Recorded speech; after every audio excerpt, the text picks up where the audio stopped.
Have you ever worked through mountains of paperwork to make sure a veteran's family gets the benefits they deserve? No.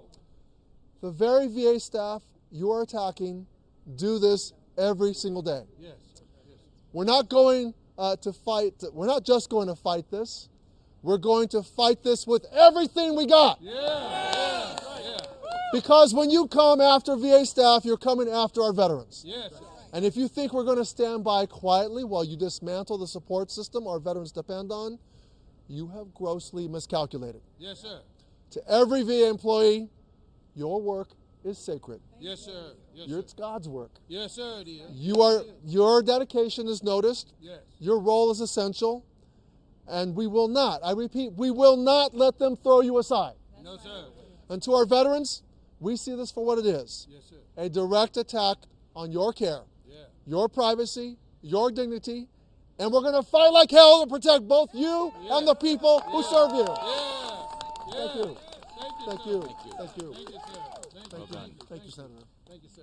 And just like the sun coming out, we're going to shine that sun because it's the best disinfectant on what Musk and his minions are doing, President Musk, because we are not going to stand for this kind of betrayal. It is a betrayal of our veterans. Now I'm proud to introduce Senator Amy Klobuchar, a great champion.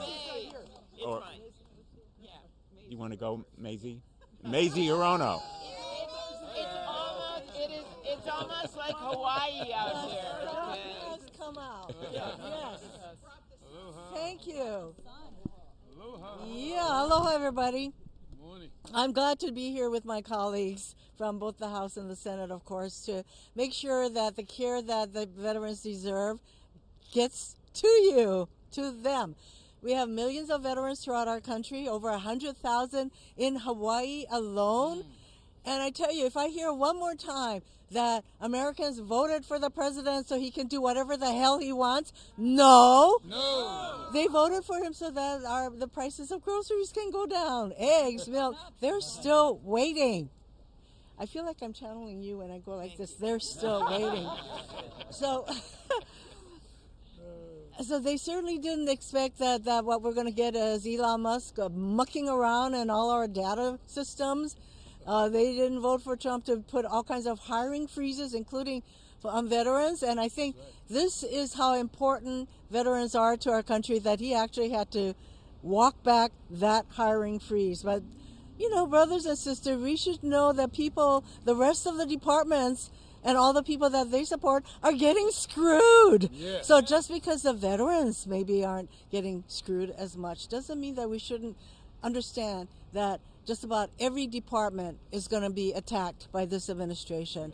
And so, of course, we need to make sure that people are getting hired in the VA. In fact, we care so much about it that I was there when we all had to do legislation that would enable the veterans, the VA, to hire people faster because they had trouble hiring people fast enough to take care of all of our veterans.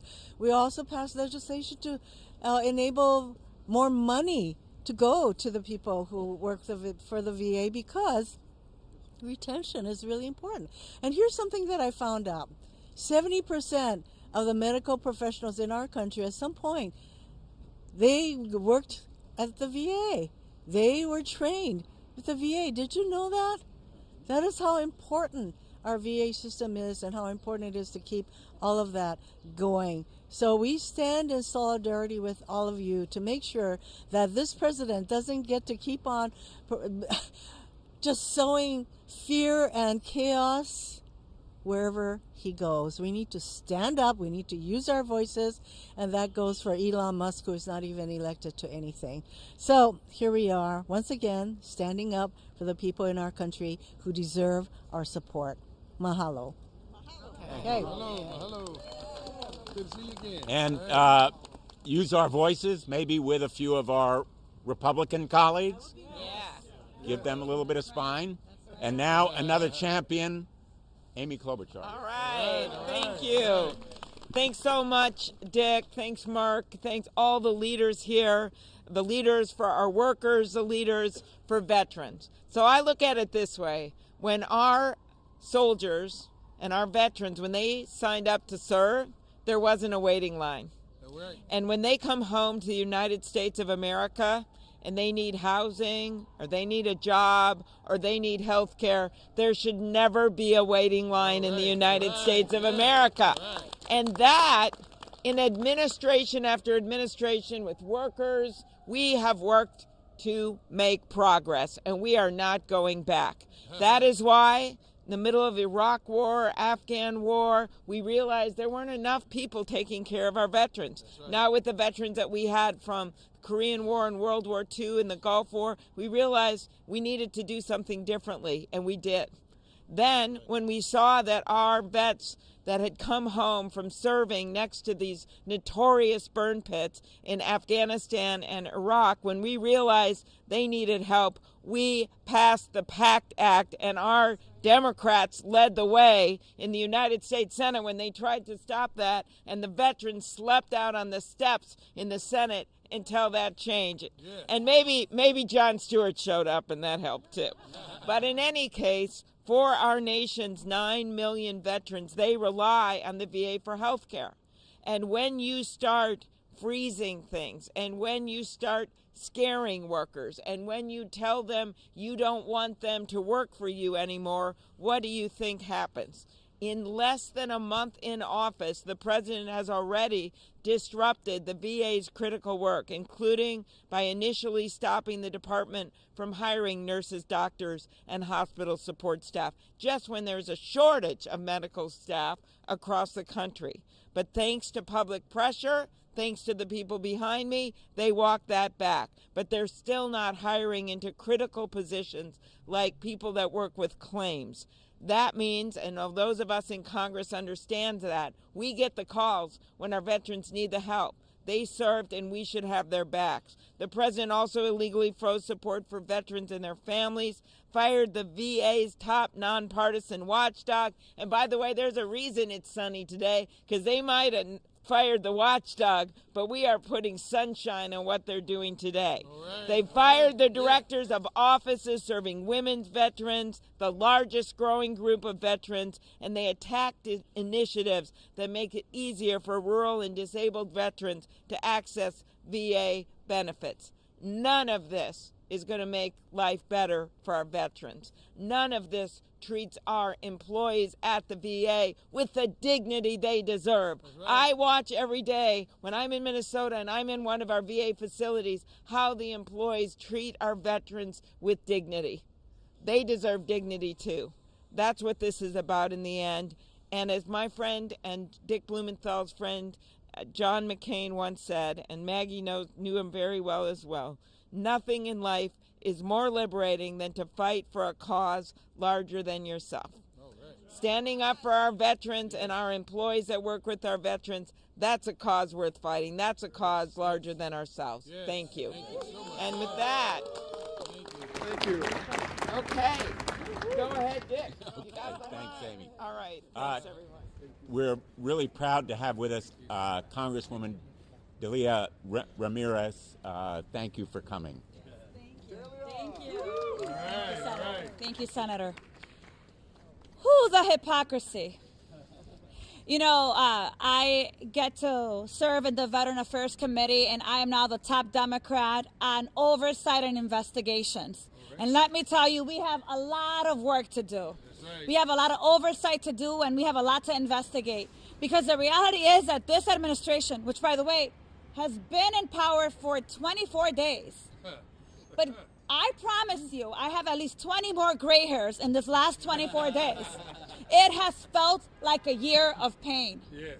And I know that it feels that way for all of you. Yes. The uncertainty, the fear. This is an administration that talks about accountability, but apparently in the definition for them in the glossary, accountability means retribution, retaliation, and loyalty for the Trump, Elon Musk administration. That's what accountability means to them. They are doing everything in their power to attack everything we care about. And let me tell you, I serve in the committee with many of them, who say we care nothing more than for our veterans. We're going to do everything we can to protect our veterans. When it comes to veterans, we are about bipartisanship. Yeah. Well, let me be honest. That's what they're saying. But it's full of, you know the word, hypocrisy is what I'm going to say now. Hypocrisy. I don't want to get in trouble here, right?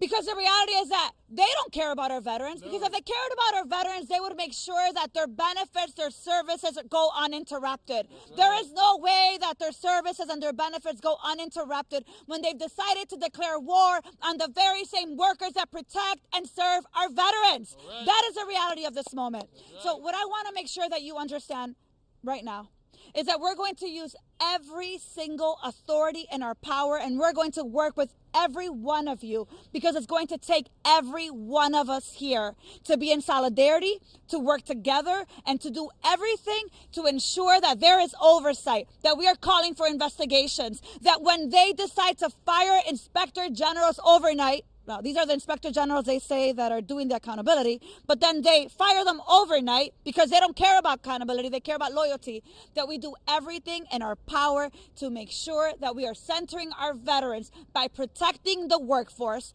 protecting the benefits, and protecting our veterans first and foremost.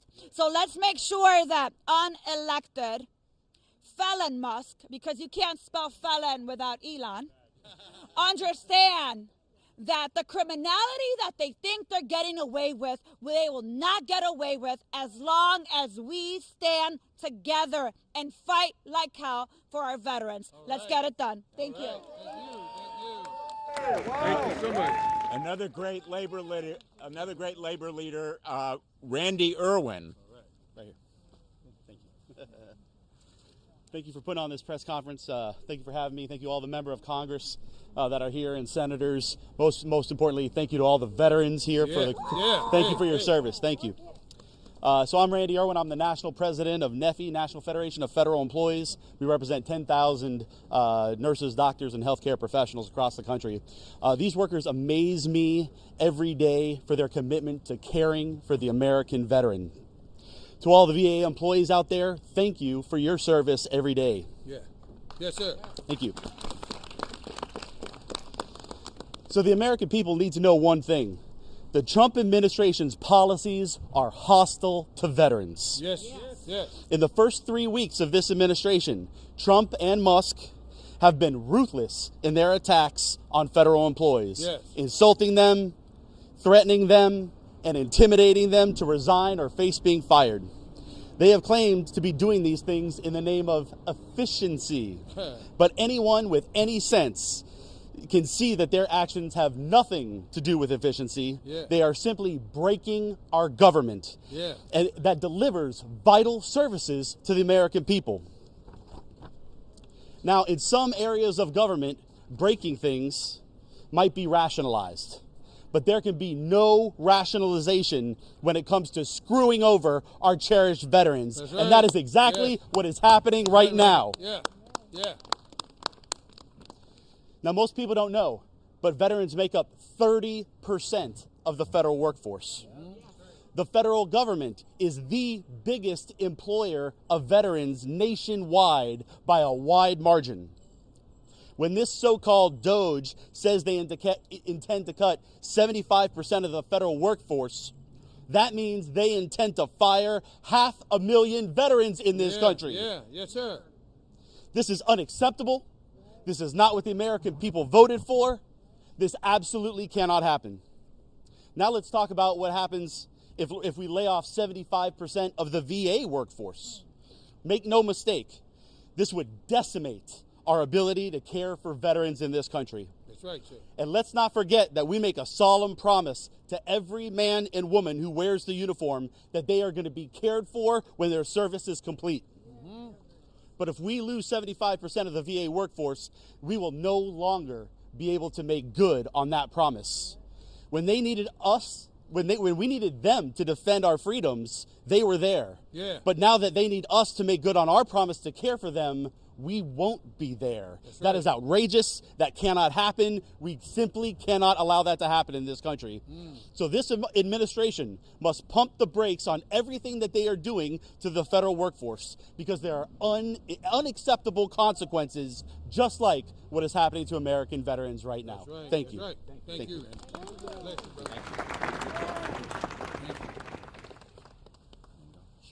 And now another great colleague, Maggie Hassan of New Hampshire. Well, thank you, Dick. I am here today because Granite Staters are deeply alarmed by the Trump administration's reckless actions to weaken the VA.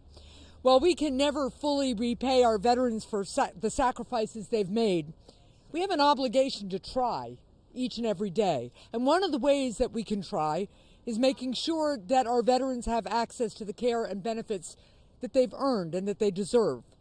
But instead of supporting our veterans, as you have been hearing from all of my colleagues and friends, the Trump administration quickly issued half-baked orders that will weaken and is already weakening the VA. Those orders included ordering a hiring freeze for new VA personnel, including doctors, nurses, and critical support staff, and trying to push more VA workers out the door through employee buyouts.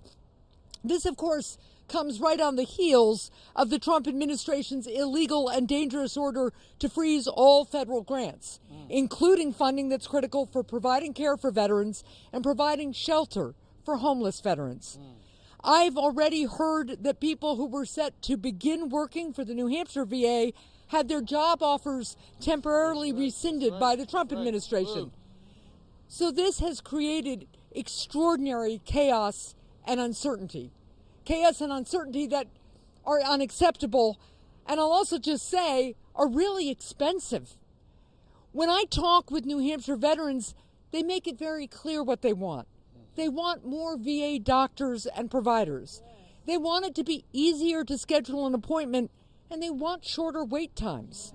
And they want a stronger, more effective VA that can help them access the benefits that they've earned and deserved in our service. The last thing we need to do at a time when we need to be doing more for veterans is to reduce the number of VA doctors and staff or make it harder to hire people in the future. Let's be clear, the administration's actions will make it harder for veterans to get the quality, prompt care and support that they have earned through their sacrifice.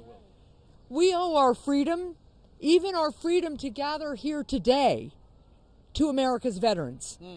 My dad served in World War II and survived the Battle of the Bulge. He instilled in me that we should never take those who fought for our freedoms for granted. And in fact, he had a way of asking at the breakfast table, "What are you kids doing for freedom today?" A question he had a right to ask. One of the things we can do for freedom today is make sure that all our active duty men and women and all our veterans know that we have their backs. I have a long history of supporting common sense ways to save taxpayer dollars, but let's be clear, risking care and benefits for Americans' veterans is simply wrong. I urge the President and Mr. Musk to reverse course. Thank you. Thanks, Maggie. I have the privilege of introducing one of our heroes here today. You know, to be a senator, to be a labor leader, we owe our nurses and doctors the kind of respect, not just money, but respect that Elon Musk and Donald Trump have no way of showing. Jeanette Essex is a nurse, and she's here on behalf of Nurses, National Nurses United. Thank you for being here, Jeanette. All right. Thank you, everyone. Thank you. I am delighted to be here. Hello, and thank you for having me. I'm grateful to be here today with the members of Congress, union leaders, and veterans. My name is Jeanette Essex, and I'm a member of the National Nurses United, the largest union and professional association of registered nurses in this country. I have been a nurse for almost 40 years, and of course, I began when I was 2. I work in the medical intensive care unit, and I provide specialized care for our veterans. I am trained in managing trauma and PTSD, and it is the most rewarding work I have ever done. My fellow nurses and I are honored to work with our veteran population, and our veteran patients value the care they receive in our facilities. But we are scared of what could happen to the VA. We are already dealing with a lack of investment in staffing. Last year, tens of thousands of nursing positions were left unfilled across the VA healthcare system. Many of our facilities operate with unsafe staffing levels, and the nurses are stretched thin. We are exhausted, and many of us feel hopeless. To add to that, we are hearing that the new administration wants to make massive cuts to VA. How could they even think of doing that? We don't know what that would look like or who all will be impacted, but our nurses are worried about their patients and job security. What we do know is cuts will impact our patients. They will experience longer wait times than they're already doing, have their treatments delayed, and will likely see reduced access to specialized care. Additionally, more veterans will be pushed into private sector care in the community, which is what Trump administration wants. As nurses, we know the best place for our veterans to receive the care they need is in the VA healthcare system. All right, yeah. Our patients tell me that every day. And as someone who's worked in the private sector before, I can tell you, coming to the VA and working there, that is the greatest accomplishment I have achieved. Awesome. Looking at the men and women who have given their lives for this country, it is my honor to actually take care of them. All right, thank you.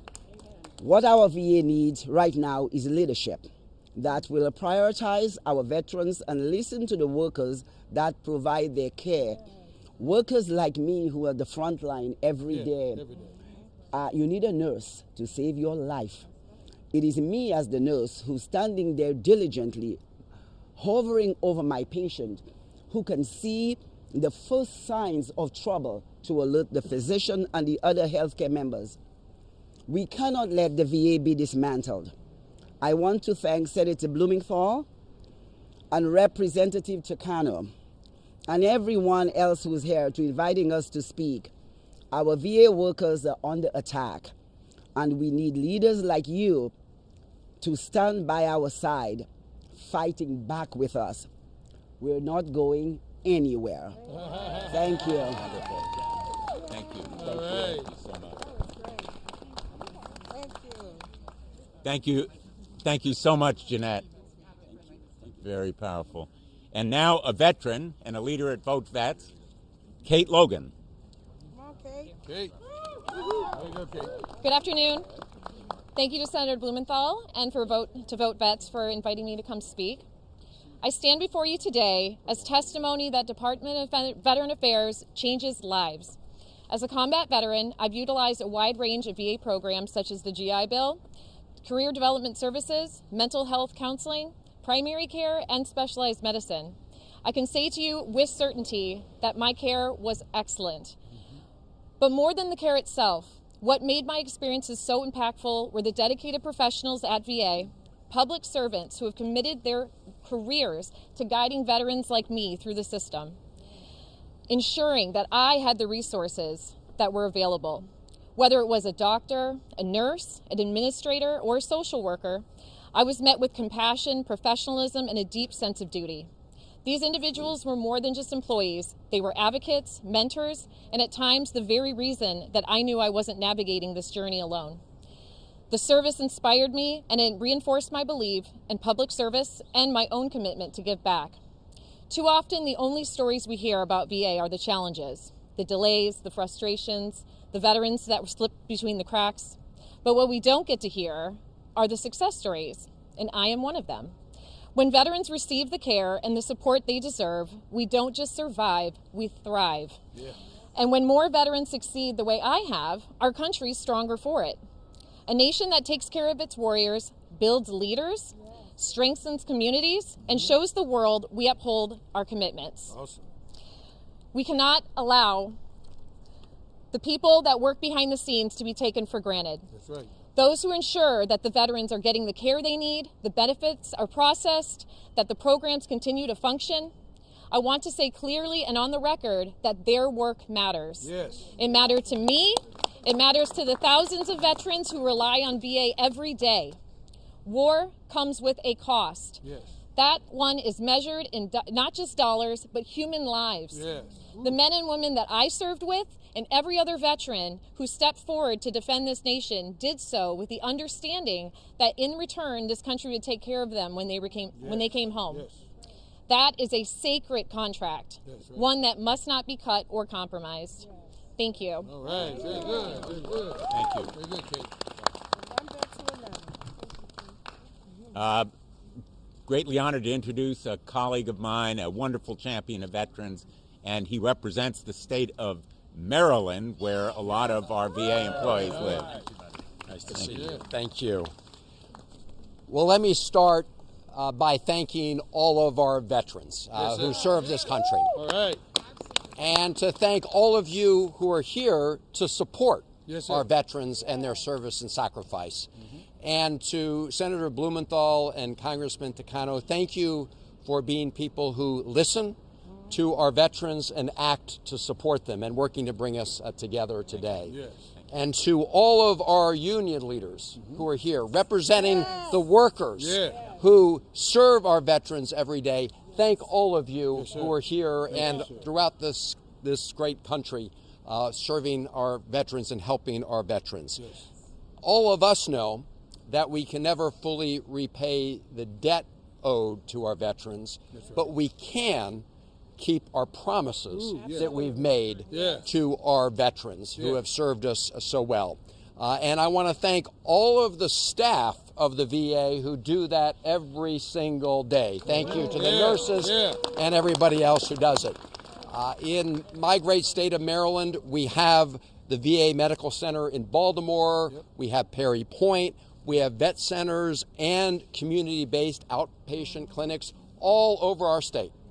And thank you to all of the workers at VA who serve there and take care of our veterans, who help heal the physical wounds and the mental wounds of war, and are there to support our veterans overall in terms of education, benefits, employment efforts, tending to the sacred cemeteries where our veterans are buried. And so thank you all for what you do. Now, right now, I think there are 9 million. 9 million veterans are being served by the Veterans Administration. So we need people who are looking out for them. And unfortunately, the person that we have in the White House right now is somebody who, I hate to say it, but it's true, does not believe in service, does not believe in sacrifice. In fact, he has said it. He said that he thought that those fallen soldiers were, to quote his Marine General, former Chief of Staff John Kelly, that President Trump has called those fallen soldiers, quote, suckers and losers. This is the person that is in the White House, and this is the person who has turned the keys to federal agencies, including the Department of Veterans Affairs, over to Elon Musk. This has nothing to do with efficiency, as my colleague said. No. This is part of the most corrupt bargain in American history. Elon Musk spent over $280 million to elect Donald Trump, and Donald Trump is now allowing him to rampage through federal agencies. Their real ultimate goal is to shut down very important services to the American people and use the savings from denying those services to working Americans to provide tax cuts to the various wealthy, like Elon Musk and the others who were behind President Trump on Inauguration Day. Yeah. When he talked about the golden age, he was talking about delivering even more money to Elon Musk and the tech titans. So this is what it's about, because if it were about efficiency, you wouldn't start by firing the Inspector General of the VA or all the other Inspector Generals in the U.S. government, because all of us know that they're there to be our eyes and ears and to look out for waste, fraud, and abuse. So you only fire Inspector Generals when you're trying to actually open the door to more waste, fraud, and abuse. And that is what Schedule F is all about, as you know, right? They now want to put in place a plan to replace 50 to 60,000 merit-based federal civil servants with political cronies. That is also an invitation to corruption. And all of this is laid out in Project 2025. You may remember that was the blueprint that, when asked on the campaign trail about it, Donald Trump said, what is that thing? I don't know anything about it. But he just installed the key architect of that in the Office of Management and Budget, which of course is the command and control center for the budgets for all federal agencies. So when it comes to the VA, we know that you're already facing staffing shortages. We know you already don't have the people power to serve our veterans. And so when they put a freeze on top of that, that just means less care for our veterans. I mean, you work 24/7, you and your teams around the clock, but there's no way you can substitute for those huge cuts, right? And so when they put a freeze in place, that is hurting our veterans. And we also have reports that they're getting into the databases and very important personal sensitive information about our veterans. So we need to blow the whistle on all this. We need to make sure that Elon Musk can no longer continue his illegal raid on federal agencies. And we need to remind our fellow Americans that at the end of the day, what this is all about has nothing to do with efficiency. And again, everything to do with serving them, Elon Musk and those cronies, rather than serving the American people as our veterans did. So let's stand up again today for our veterans, and we call upon all of America to do it. Thank you all very much. Thank you, sir. Thank you. We are really privileged to have with us a number of members, colleagues of mine who are members of Congress, and I'm just going to call them up in this order. Dr. Maxine Dexter, Congresswoman, Congressman Morgan McGarvey, Debbie Wasserman Schultz, Raul Ruiz, and Seth Moulton, whoever among them is here. Thank you so much. I am Congresswoman Maxine Dexter, very honored to serve the people of Oregon's 3rd Congressional District, and also extremely honored to have been one of those 70% of physicians in training who trained at the VA Medical Center. I was the chief medical resident at the Denver VA for a year, and all of you who have served, taken care of, and received care in any VA know what the sign says as you walk in. The price of freedom is visible here. And I saw that sign every single day going to care for my patients who I had for over 7 years. And it is absolutely antithetical to any one of us who believes in public service and paying forward the sacrifices of our veterans, that we would be cutting the services, cutting the staff, and cutting all opportunity for our veterans to receive the care that they so dearly deserve. It's clear, as the senator just said, Trump doesn't care about veterans. No. He cares about chaos, he cares about corruption, and he certainly does not care about you. If he did, he wouldn't be gutting the very programs that veterans depend on for health care, housing, disability assistance, and even food. If he did, he wouldn't be forcing out VA employees with buyouts at a time when the system is already stretched too thin. And if he did, he wouldn't recklessly freeze federal funding without warning, cutting off vital support to the organizations that serve our veterans every day. Let's be clear, Trump doesn't care about our veterans. It's that simple. And again, it's cruel. But we are here today because we do care. And we are going to fight for our veterans. Yes, thank you. We want to honor our veterans, not just with words, but with action. Our most powerful tool is public pressure. We must stay loud, we must stand together, and we must press on, as our leader has said over and over again. So I'm calling on each and every one of you, reach out to your representatives, especially if they are Republicans, demand that they protect VA funding, show up at our town halls, write letters, and advocate for the veterans in your community. Supporting our veterans should not be a partisan issue. It's about keeping our nation's promise. It's about dignity, respect, and gratitude. Yes. Our veterans stood up for us, and now it's our turn to stand up for them. Thank you so much. Awesome. Thank you so much. Thank you, Senator Blumenthal, and to all of my colleagues here. And thank you to the brothers and sisters of the movement, in the union movement, that take care of our nation's veterans inside VA facilities all across America every single day. We are here because it is absolutely critical that people know that as we speak, there are lawless, cruel men trying to steal funding from our veterans.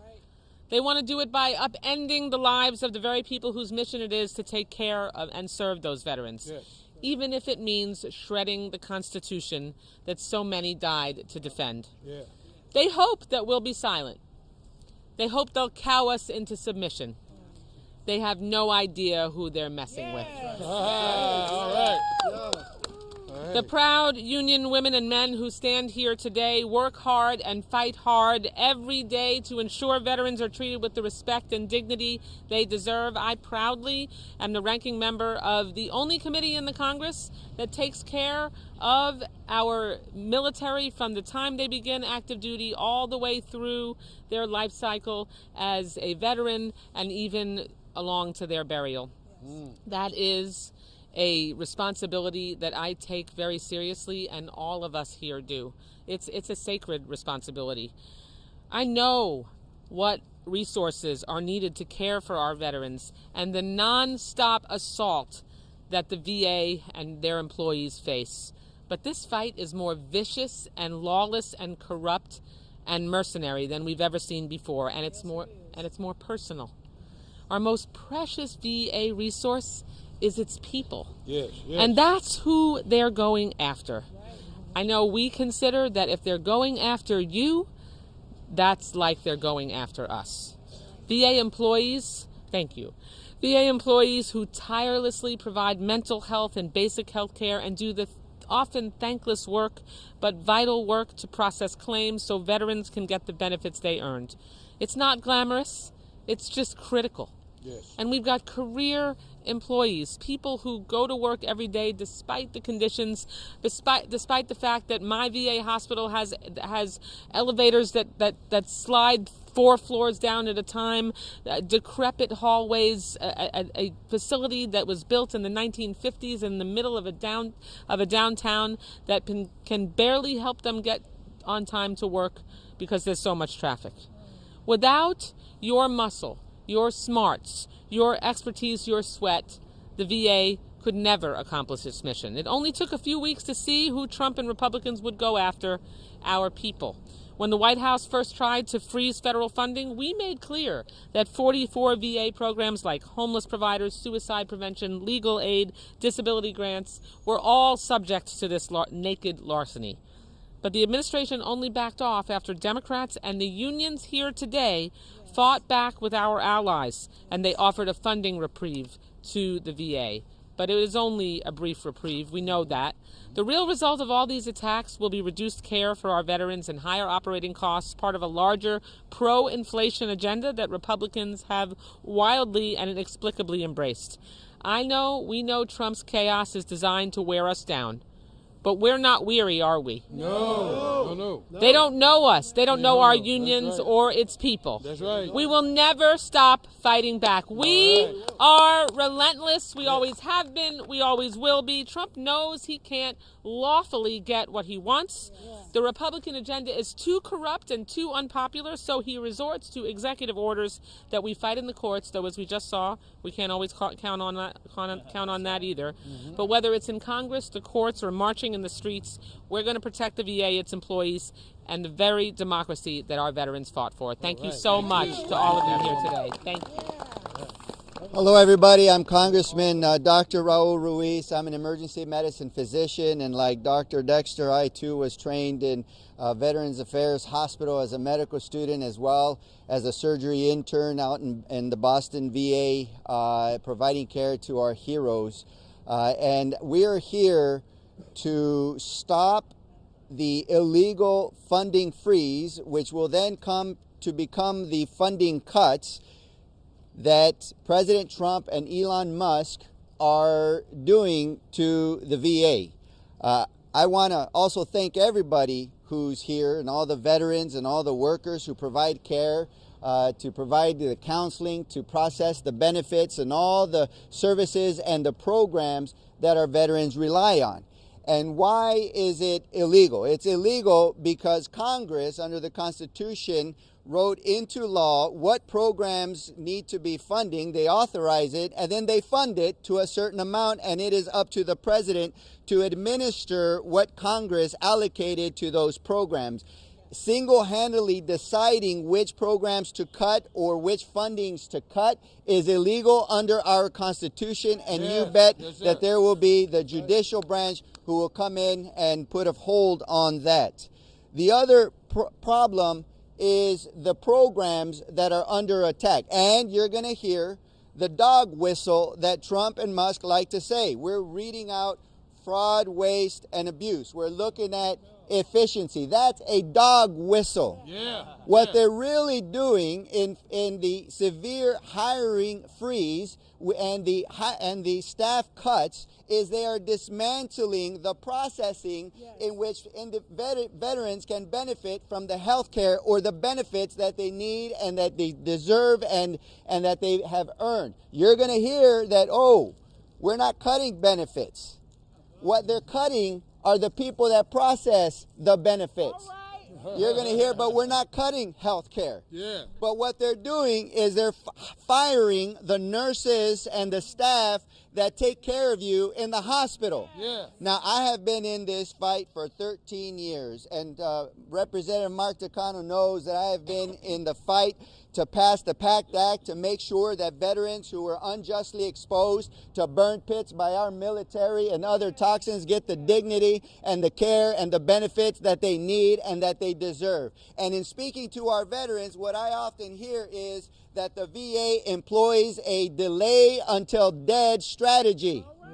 Delay the benefits, delay the care. They wait and wait and wait and wait until finally it's too late or they're gone. And this is another delay until dead strategy, because who do you think is processing your benefits? Who do you think is going to take care of you on the intake in your health care services? Who do you think is going to take care of you when you are in a coma, or when you're hypotensive, or when you have a pneumonia, or when you're having difficulty to breathe because of your exposure to burn pits? It is these men and women who have devoted their lives to take care of you. So don't believe the dog whistle. Don't believe the fraud, waste, abuse, inefficiency. They are dismantling this system to delay until dead. Thank you. Thank you, sir. Thank you, Dr. Ruiz. And Tell it. great job, Dr. Ruiz. I think our final speaker is Will Attic of the United Veterans Council, if he is here. I think we are at the end. We're happy to take questions. Let me just say, you know, the cause of veterans should be bipartisan. The PACT Act was bipartisan. Democrats spearheaded it. This cause should unite Democrats and Republicans. So I challenge our Republican colleagues, stand strong with veterans. And I challenge our veterans, hold accountable all of your elected representatives, both sides of the aisle, at the rallies and the town halls and wherever you encounter them. Ask what they are doing to preserve the men and women who are saving our veterans, literally day in and day out, whether they are providing the benefits or standing over them as nurses or in the operating rooms as doctors. We need to stand with the VA, and we will. Any questions?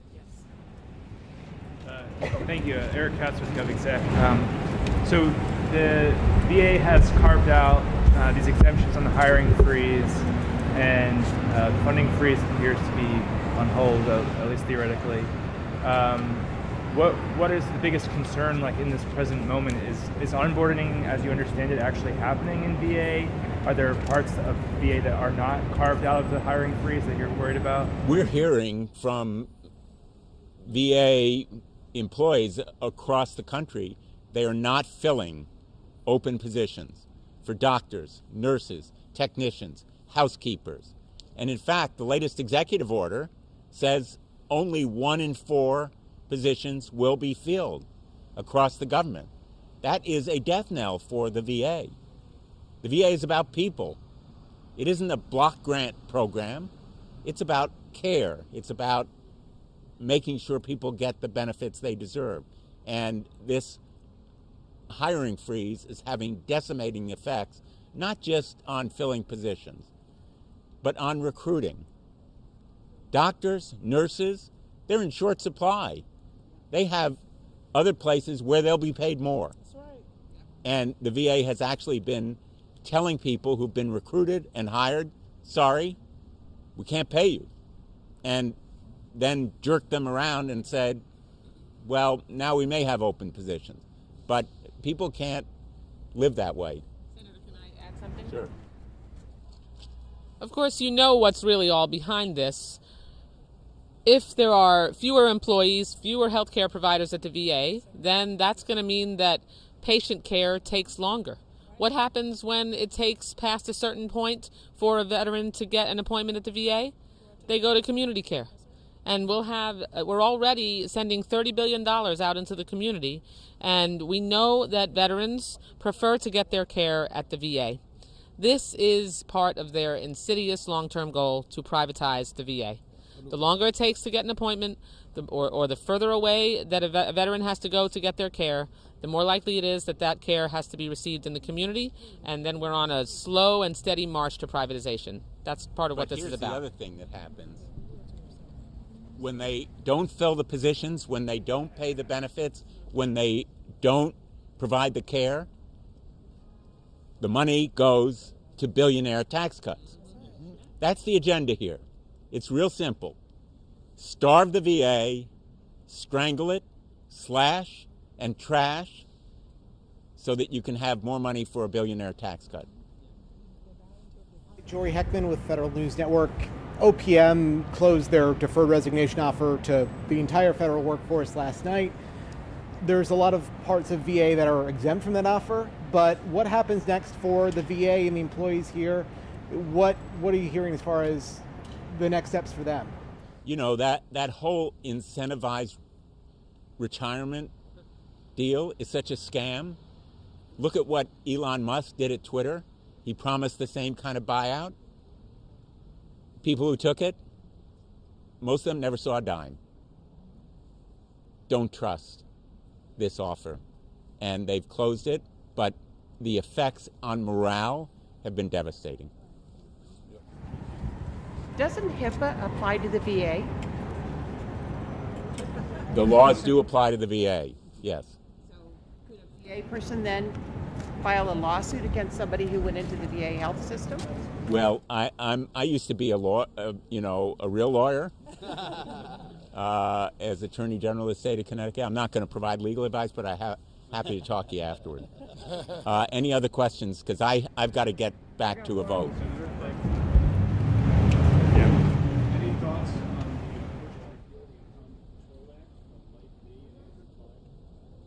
I'm sorry, on what?